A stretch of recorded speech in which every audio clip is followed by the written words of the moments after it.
नमस्कार dear friends, स्वागत है आप सभी का एक बार फिर।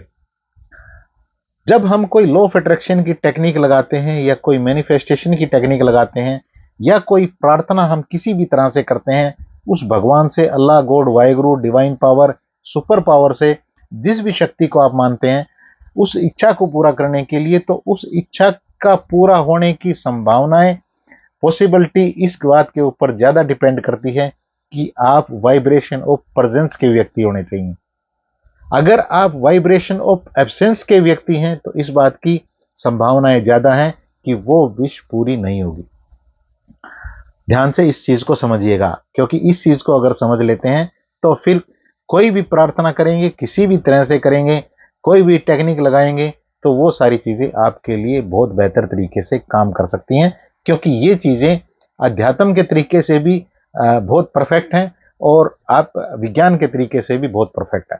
दोनों ही तरह से ये चीजें पूरे 100% आपके लिए काम कर सकती हैं। जब मैं ये कह रहा हूं कि आप वाइब्रेशन ऑफ प्रेजेंस के व्यक्ति हैं या वाइब्रेशन ऑफ एब्सेंस के व्यक्ति हैं, तो इसको आप इस तरीके से समझिए। एक छोटी सी स्टोरी आपके साथ शेयर करता हूं। स्टोरी क्या, एक बार ये कोई एड मैंने टीवी पे देखी थी शायद, और फिर उसके बाद वो एड दिखी नहीं, या कोई छोटी सी कोई मूवी थी, क्लिप थी, क्या था, लेकिन ये मैंने तब देखी थी जब मैं ग्रेजुएशन में था, और ये मुझे बड़ी अच्छी लगी चीज। होता यूं है कि एक लड़का खड़ा होता है जिसकी एज 22-23 साल रही होगी, यंग सा लड़का है, और वो रेड लाइट के ऊपर खड़ा है। रेड लाइट हो रखी है, वहां पे रेड लाइट के ऊपर एक बड़ी सी गाड़ी खड़ी होती है और उस गाड़ी के अंदर एक इंसान बैठे हैं। वो लड़का जो खड़ा था वहां पे रेड लाइट पे, ग्रीन होने के वेट में, और वो गाड़ी भी खड़ी थी, तो वो लड़का उस गाड़ी को देखता है कि कितनी अच्छी गाड़ी है।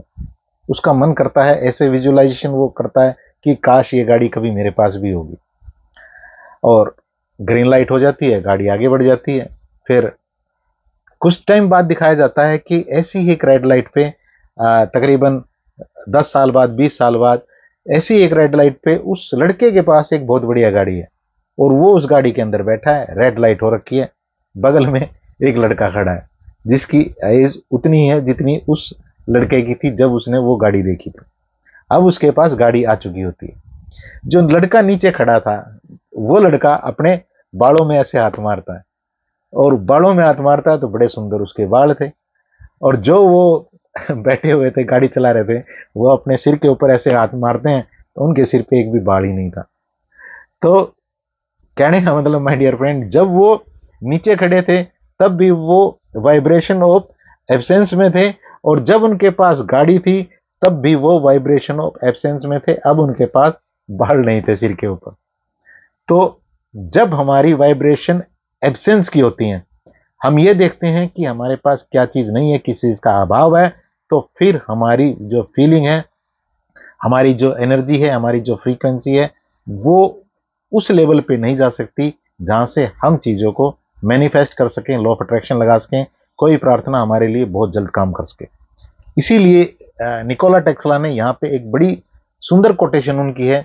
उन्होंने कहा है कि अगर आप ब्रह्मांड के रहस्यों को जानना चाहते हैं, खोजना चाहते हैं, तो आपको फ्रीक्वेंसी, एनर्जी और वाइब्रेशन के रूप में चीजों को समझना होगा। जब हमारे माइंड में कोई थॉट चलते रहते हैं, हमारे पास जिन चीजों का अभाव है, उन चीजों के अभाव के कारण हमारे माइंड में एक वाइब्रेशन, एक फीलिंग जनरेट होती है कि इस चीज का अभाव है। तो हमारा जो एक एंटीना है, जो ब्रह्मांड के साथ हमेशा कनेक्टेड है, वो ये सिग्नल भेजता है कि इस इंसान के पास अभाव है, और अभाव की चीजें उसके पास आनी शुरू हो जाती हैं। जब आप वाइब्रेशन और प्रेजेंस में जीते हैं, जो चीजें आपके पास हैं उन चीजों के ऊपर आपका ज्यादा फोकस होता है, तो ये इलेक्ट्रोमैग्नेटिक फील्ड या इलेक्ट्रो वेव हैं, जो ये ब्रह्मांड के अंदर ये मैसेज भेजती हैं कि इस इंसान के पास इन चीजों की प्रचुरता है, ये बहुत चीजें इनके पास हैं, और ब्रह्मांड ये मानता है कि इनको और ये चीजें चाहिए, फिर वह और चीजें हमें मिलनी शुरू हो जाती हैं। इसलिए हर धर्म को देख लीजिए, एक ही चीज हमें सिखाई जाती है, अच्छा सोचा करो, पॉजिटिव सोचा करो, अच्छे विचार रखा करो, अपनी फीलिंग को बढ़िया रखा करो, दूसरों की कोई ना कोई दूसरों के लिए काइंडनेस का एक्ट किया करो, किसी ना किसी के लिए जो अच्छी फीलिंग आप रखें, ग्रेटिट्यूड करें। हर चीजें आपको घूम फिर के वही बताएंगी कि आपको वाइब्रेशन ऑफ प्रेजेंस में रहना है। वाइब्रेशन ऑफ प्रेजेंस एक ऐसी चीज है जो आपके लिए उन सारी अच्छी चीजों का दरवाजा खोल देती है जो चीजें आप अपनी लाइफ में लाना चाहते हैं। तो इसलिए माय डियर फ्रेंड, आपको अब के बाद वाइब्रेशन ऑफ प्रेजेंस में रहने के मौके ढूंढने हैं। वाइब्रेशन ऑफ प्रेजेंस में रहने के लिए आप क्या क्या कर सकते हैं? सबसे आसान एक चीज बताता हूं जिसको वर्तमान में जीना भी कहा गया। हमारे पास अवेयरनेस नहीं होती है और इस अवेयरनेस के कारण हमारा कोई ध्यान नहीं होता है। एक छोटी सी स्टोरी अवेयरनेस के लिए। एक बार गौतम बुद्ध बैठे होते हैं और जब वो बैठे होते हैं अपना प्रवचन वगैरह कर रहे होते हैं, काफी लोग उनके पास बैठे थे। एक छोटी सी मक्खी उनके चेहरे के ऊपर आगे बैठ जाती है। गौतम बुद्ध अपने जो प्रवचन थे उसमें लीन थे, तो जैसे हम एज यूजुअली करते हैं, गौतम बुद्ध ने भी ऐसे हाथ किया और मक्खी उड़ गई। इसमें कोई बड़ी बात नहीं थी। लेकिन जैसे ही मक्खी उड़ी, गौतम बुद्ध को तुरंत ये आभास हुआ, ये ध्यान आया, ये अवेयरनेस उनको आई कि इस मक्खी को मैंने ध्यानपूर्वक नहीं उड़ाया है। और जब उनको यह आभास आया तो उन्होंने दोबारा से ऐसे हाथ किया। अब मक्खी नहीं थी, अब मक्खी जा चुकी थी। फिर उन्होंने ऐसे हाथ किया बड़े प्यार से और वो फिर अपने प्रवचन में लग गए। प्रवचन के बाद उनके जो शिष्य थे उन्होंने उनसे पूछा कि गौतम, आपने ऐसा क्यों किया? उन्होंने बताया कि जब मैं अवेयरनेस में नहीं था तो मैंने ऐसे ही मक्खी को उड़ा दिया, लेकिन जब मुझे ध्यान आया कि मुझे इस मक्खी को बहुत ही ध्यानपूर्वक उड़ाना था, तो उन्होंने बड़े प्यार के साथ ऐसे किया। ये चीजें फील करने की है।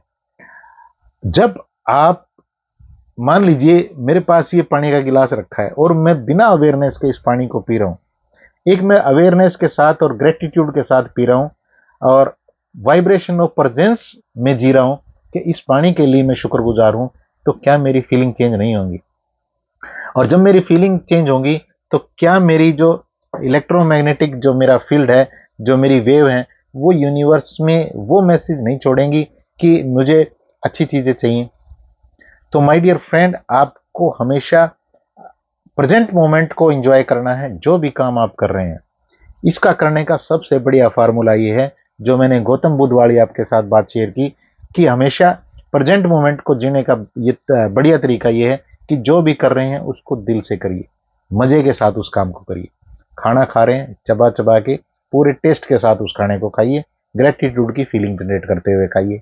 नहा रहे हैं, आराम से बैठिए, फील करिए पानी की एक एक बूंद आपकी बॉडी पे किस तरह से गिर रही है। फीलिंग चेंज हो जाएगी, पूरे का पूरा गेम चेंज होने लगेगा। जो भी कर रहे हैं, पेन आपके हाथ में है, आपने पेन को पकड़ा हुआ है, एक तो अवेयरनेस ही नहीं है, ऐसे ही हम कुछ भी कर रहे हैं, एक बहुत ही प्यार के साथ, ग्रेटिट्यूड के साथ हमने इस पेन को पकड़ा हुआ है, फीलिंग चेंज हो जाएगी, वाइब्रेशन ऑफ प्रेजेंस में आ जाएंगे। और ये वाइब्रेशन ऑफ प्रेजेंस बहुत जरूरी है हमारी मैनिफेस्टेशन को फास्ट करने के लिए, हमारी इच्छाओं को पूरा करने के लिए। तो इस वाइब्रेशन ऑफ प्रेजेंस को अपनी हैबिट बनाइएगा। इसकी हैबिट बनाने के लिए बड़ा छोटा सा काम आपको करना है। जो भी कर रहे हैं उसको ध्यानपूर्वक करना शुरू करिए। चल रहे हैं, ध्यानपूर्वक चलना शुरू करिए। किसी के साथ बात कर रहे हैं, बहुत ही प्यार के साथ, ग्रेटिट्यूड के साथ बात करना शुरू करिए। लोगों की बातों को ध्यान से सुनिए, लोगों के प्रति अच्छी फीलिंग रखिए। छोटी छोटी चीजें करेंगे। जब आप सोने लगें, अपने बिस्तर के प्रति ग्रेटिट्यूड की फीलिंग रखिए। फील करिए, हाथ रख के आपके बिस्तर को। गाड़ी चला रहे हैं, स्टीयरिंग के लिए अच्छी फीलिंग रखिए।